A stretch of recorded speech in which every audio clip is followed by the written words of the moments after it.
Is education broken with its budget cutbacks and overcrowded classrooms? Can innovation save it? Jessie Woolley-Wilson believes it can. She abandoned a promising career in banking to pursue her passion for education technology 2 decades ago. In 2010, she was handpicked by the founder of Netflix to lead Seattle-based Dreambox Learning. Now, Jessie's leading the way with a pioneering technology she says will radically transform the way the world learns. She even stole the stage from Bill Gates at a recent South by Southwest conference, and that's why Jessie Woolley-Wilson joins our exclusive list of the Innovators. I'm Hanson Hossein. Welcome to Four Peaks.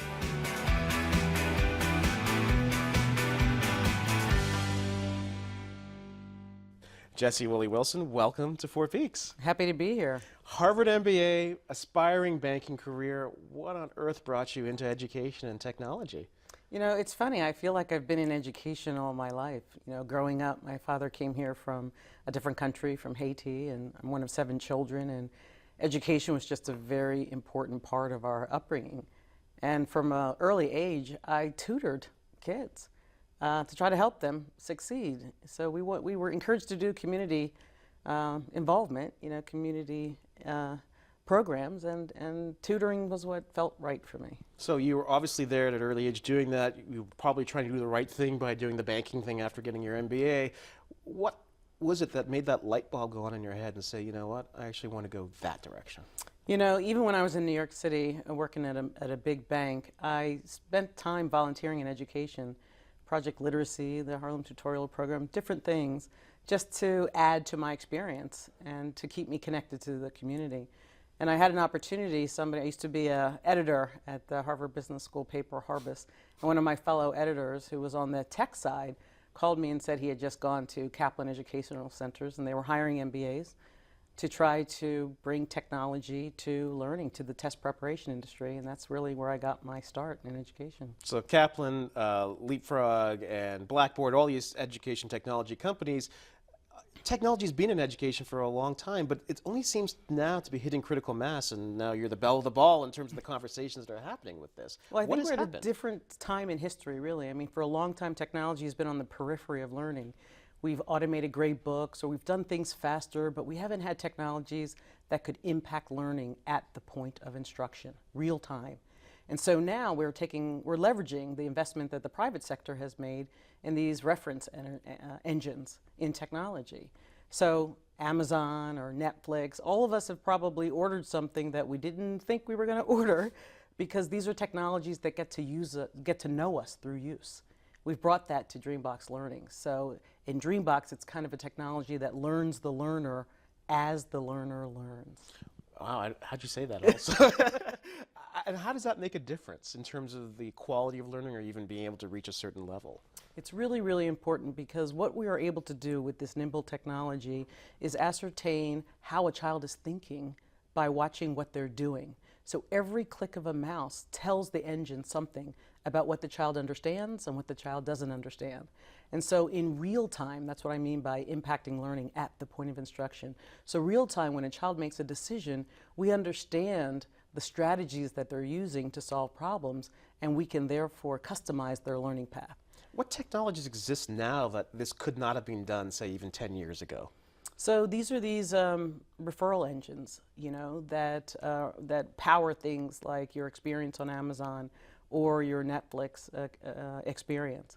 So these are technologies that literally watch everything that you do. They have permanent memory, and they have unlimited data. And what we've added to that at Dreambox is infinite patience.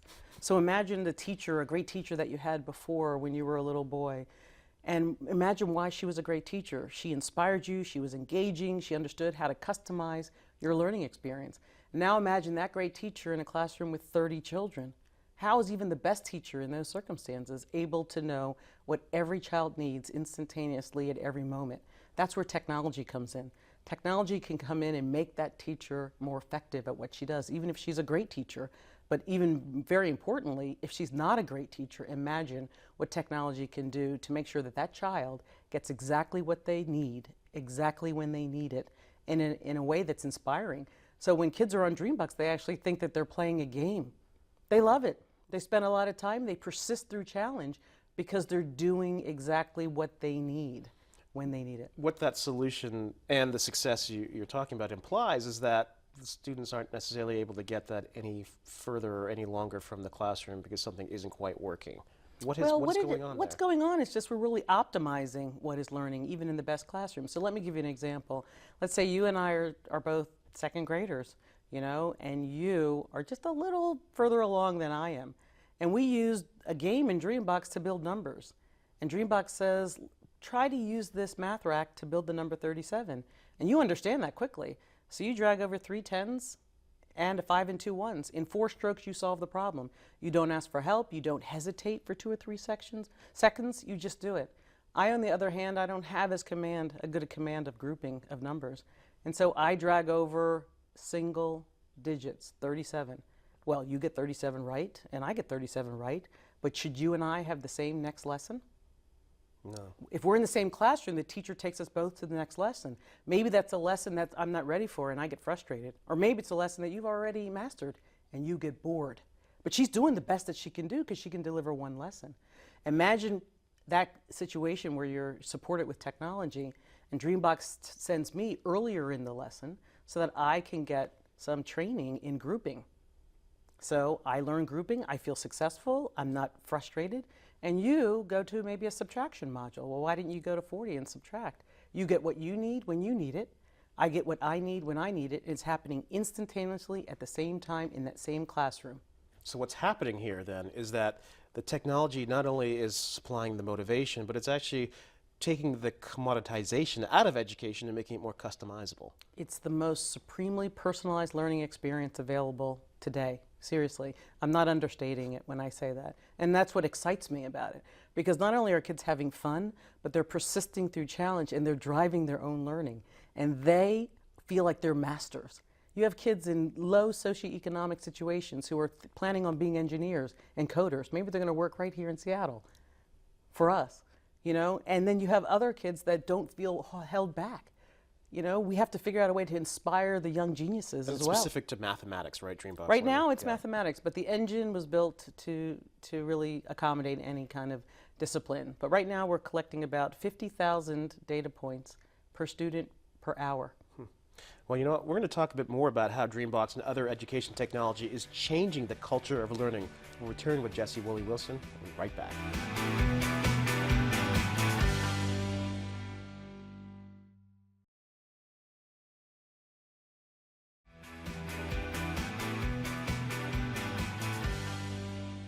We're back with Jessie Woolley-Wilson from Dreambox Learning. Jessie, what brought you to Seattle?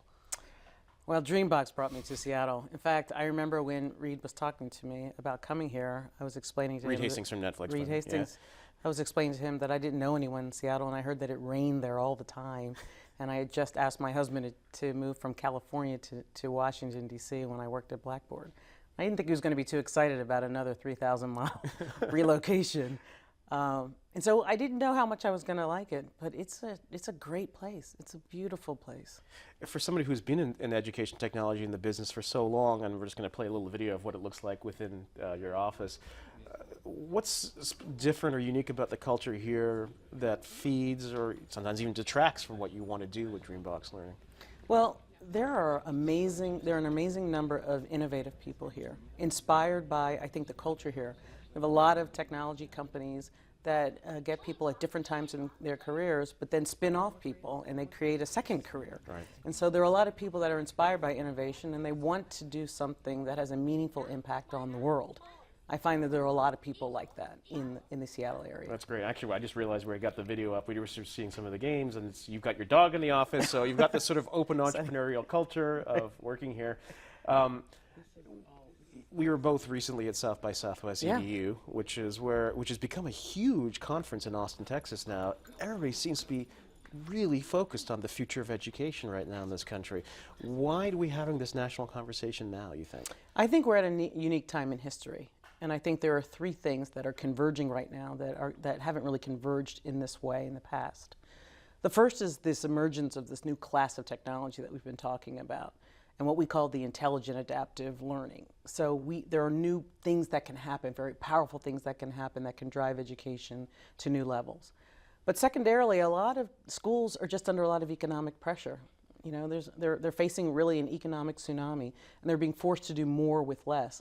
And this isn't just episodic because we've had a bad couple of years in the economy. I think it's a new level of investment in learning. So they have to find ways to do more with less, to find productive and effective ways to teach more and more kids with larger spans of learning readiness.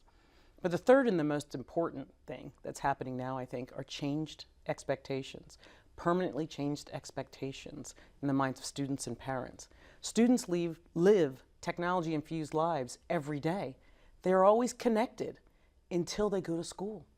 Most kids, when they go to school, are completely disconnected. And we say, we're losing our kids, they're bored. Well, yes, we're losing our kids, they're bored. I don't think technology is a panacea, but I think it has an appropriate place in learning, just like it has an appropriate place in living. And then parents want to prepare their kids for the 21st century and beyond. They don't want their kids just to survive the 21st century. They want their kids to drive it and to thrive in the 21st century. And that means that kids have to have the skills to learn new things, to remake their skill set over and over again, because we're preparing kids for industries and jobs that don't yet exist. So how do you prepare them for that? The best thing that we can do is prepare them to learn, to master conceptual understanding of things so that that understanding can transfer from one job to another. And that preparing to learn is actually key because the classroom no longer has the monopoly over the actual educational process anymore. Technically speaking, we may say that we have access to all the information we need at our fingertips now, right? At our fingertips. And then the other thing is that what happens in home complements what happens in school, because of software as a service technologies that exist in the cloud. When I leave my classroom and then I log in at home, it knows where I left off. We didn't have that, you know, in schools a handful of years ago. So now we can make formerly unproductive time very productive learning time, and it can be fun the whole time. Back to South by Southwest, I just have your website up, but there's that video of Bill Gates, and you joined him on stage there, and a lot of folks were actually really impressed with you. What was it like, actually, because they've been really driving a lot of education reform through the Gates Foundation. What was it like to be working with Bill Gates there? Well, he is somebody who I think is inspired to make sure that we help everyone reach their human potential. So education is a piece of that mosaic. It's not the only thing. You know, he's looking at healthcare and other things, but he's really focused on helping people realize their human potential. And where he and I connected was, I believe that the first step in that is to make sure we realize their learning potential, because then they can be anything that they want to be. Okay. Well, we're going to talk to Jessie Woolley-Wilson a bit more about how she reached her potential. We'll be right back.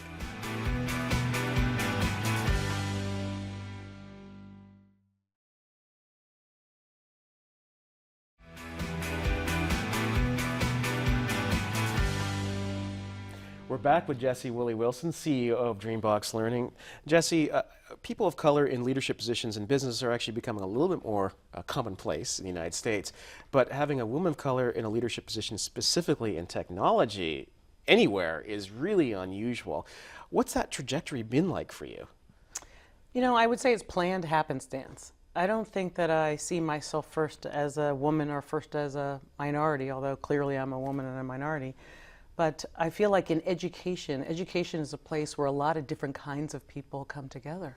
First in the classroom, then maybe on a sports field, then maybe as part of a teacher corps, and maybe as part of a professional education corps. So to be a woman and a minority in the field of education doesn't feel that unique.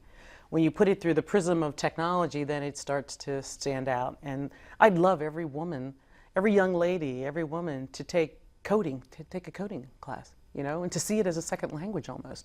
There's Mandarin, there's Spanish, you know, coding. You know, to create more opportunities and more pathways. I think that my kind of liberal arts background has helped me to, because of my communication skills, to really maybe help people realize their potential who work with me. Because I can communicate with them, I can connect with them. But there's no substitute, certainly going forward, for not having more of an understanding of technology in general. Even if you're in an artistic career, it's going to be touched by technology. Yeah, I think you're right. You've identified two cultures that don't necessarily always overlap. The education side, where someone like you probably brings great credibility because diversity matters so much in successful education, while in technology, just by happenstance, unfortunately, it has been very sort of homogenous, but that's changing very quickly as well. So, and you're right, that to bring this coding into it. When you think about your philosophy of education, there has been some resistance to this, to technology and to touch devices. There was even an article recently in the Atlantic, cover article about, you know, touch devices and kids, and whether we're not actually, they're not learning, they're just learning how to use the device. How do you overcome that resistance? You know, we are really focused on what is going to help students succeed. There's a famous anthropologist, Margaret Mead, who said, if children do not learn the way we teach, we must teach the way they learn. And in this age and in our age, that has to do with technology. Perhaps in a different age, it had to do with something else. But in this age, right now, it has to do with technology. And I believe technology has a rightful place in education, just like it has a rightful place in our lives. I don't think it's a panacea, as I said, but I think it can really, it has the promise to democratize learning. Because it doesn't matter where you start, it doesn't matter what your zip code is, it doesn't matter what language you spoke at your kitchen table. It doesn't matter where you begin. What matters is your pathway and how that pathway is enabled through the effective use of technology. That democratization is actually really interesting. I saw you wrote recently about Sugata Mitra, who won the TED Prize for 2013 with his hole in the wall video, which was about basically how you can drop a piece of technology anywhere in the world, even among poor kids in India, and they will figure it out and actually surpass how it's supposed to be used. How do you, I mean, how does that inspire you when you think about learning and self-learning and being able to push education? I think about how that's going to inspire and motivate kids that otherwise wouldn't have access to that. And I think that's going to help them leapfrog problems, perhaps, that they see that for themselves that they think are going to prevent them from moving forward. This is about hope. The future is about hope. Technology in learning is about hope. It's about what's possible instead of what's impossible. It's about helping students and learning guardians, be they teachers or parents, see past impediments to possibilities, because they know that more is possible when you can really understand how someone is thinking, and therefore how they're solving problems, and therefore what they've actually mastered and can transfer. It's an exciting time to be in technology. So help me as a parent. I mean, I teach this stuff, right? Our students use all this technology. I use it all the time. But my wife and I constantly question, you know, how much access should we be giving to these kids? And this is the TV of our age, right? And I hear what you're saying, but I'm like, I mean, I worry sometimes about my kids being glued to this and not paying attention to the real and the face-to-face and the now. I think it's good to worry. I just think you shouldn't be, you shouldn't stop. You shouldn't be stoic because of worry. I think you should be proactive because of worry. So let's empower children with what they need so that they don't become victimized by technology. Let's figure out what the right balance is. We don't think that technology is a replacement for a teacher in the classroom. We think technology is a tool that will make that teacher, help that teacher support learning better. We want to inspire a new paradigm of learning, a learning that is student-driven, that is technology supported, but that ultimately results in student progression. All right, we'll be right back with more words of wisdom from Jessie Woolley-Wilson.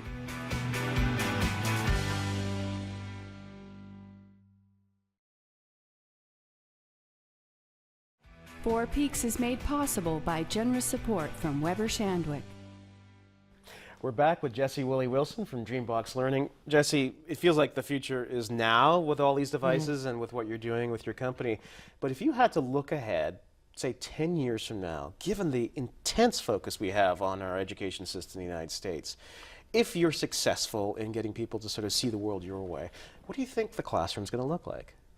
So I don't think we're going to be thinking about and talking about classrooms as we know it today. I think when we think about what can happen between 8 o'clock and 5 o'clock or 8 o'clock and 3 o'clock and between four walls and a ceiling, it limits our imagination. I think technology and the new paradigm of learning is going to elevate us outside of that structure, that limiting structure, and it's going to bring worlds together. The classroom with the home, non-technology with technology, the student who really understands things well, the master, and the novice. All those things are going to start to blend, and we're going to have very engaged, very fun learning that is age and grade agnostic. So you don't get what you get in school because of your age or your grade or your class. You get what you need because you've demonstrated that you're ready for it. It is very much like a video game. You don't get to go to the next level till you succeed at the present one. And that's right. okay. That's okay. Because we've been stuck in this industrial agrarian model for That's the last right. couple hundred years, it seems. That's right. And why have kids frustrated or feeling that like they can't learn? Every kid can learn. Every kid has a promise. It's our challenge to unlock that learning potential. Well, I love this world with no limits. Let's just speak, last question, in terms of you personally, if you had no limits, if you could cut yourself free of all bonds of obligation and responsibility and expectation, what would you do? I would be in education in some way. I would probably not say education, actually. I would say I would be in learning in some way. I really believe that this world is going to be a more peaceful place, a more habitable place, a place that's going to last and stand the test of time if we can figure out a way to unlock everybody's human potential. And I think that it's inextricably linked to our ability to unlock their learning potential. So what you're telling me by answering that crazy philosophical question is that you're already living the dream. I feel so lucky that I'm doing purposeful work, that I didn't have to wait until I retired to do purposeful work. I am absolutely committed to this vision. And when I see the impact on kids, when they throw their arms up in the air and they say, even I can be good at math with Dreambox, it doesn't get better than that. Well, Jessie Woolley-Wilson, thank you for showing us the way and perhaps what the possibilities are with education. Thank you for being here. We invite you all to extend your reach by connecting with us at 4peaks.org. I'm Hanson Hossein. Production of 4 Peaks would not be possible without the generous support of our sponsors.